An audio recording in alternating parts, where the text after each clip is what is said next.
I went to a small public high school in northern Ohio. Every morning, the janitor, Mr. Clark, switched on the hallway lights before anyone else arrived.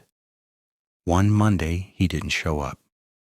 The principal asked me, because I lived close, to open the back door for teachers. When I flipped the first switch, the lights flickered like usual. Except one bulb kept glowing long after I turned the power off. It was the light right outside the old chemistry room. Inside, I heard a locker door slam, once sharp. The hallway was empty, but on the floor were wet footprints, child-sized, leading straight to the exit that had been locked from the inside. I reported it, but the camera showed nothing.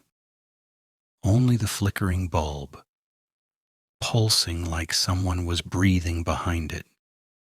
That same week, a substitute janitor replaced Mr. Clark because he'd been found collapsed near that hallway, face pale, eyes open as if staring at the ceiling light. I was in 10th grade when our school's intercom system started acting weird. It would buzz randomly during class and play half sentences, like someone pressing the talk button accidentally. Mostly static until one afternoon it clearly said, "Greater than don't let her leave." Everyone laughed, thinking it was a prank. But when the principal checked the main office, nobody had touched the console. The mic was unplugged.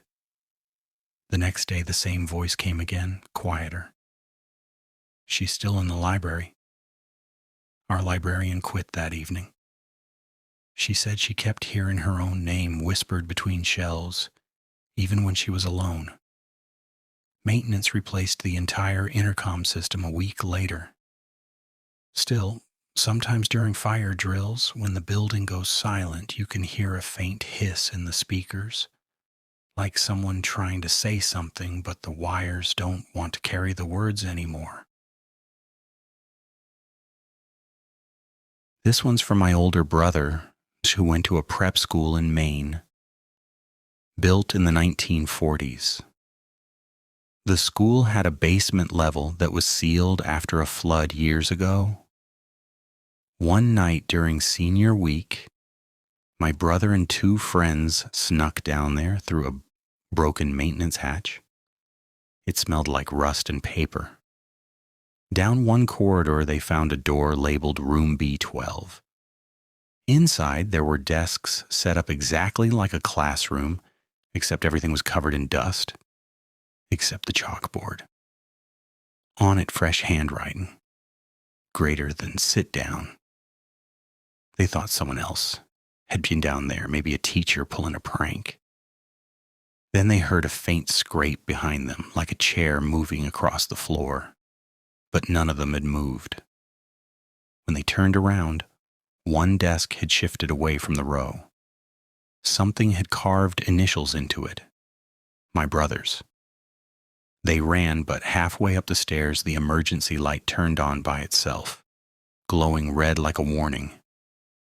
Campus security found them outside, shaking. The next morning, when the janitor checked the basement, room B12 wasn't there. Only a solid brick wall. Maybe schools aren't haunted by ghosts. Maybe they remember things, the laughter, the fights, the fear, and sometimes those memories try to speak back.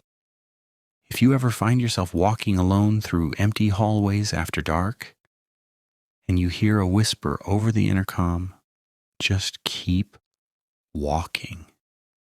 Because maybe it's not calling for help. Maybe it's calling you.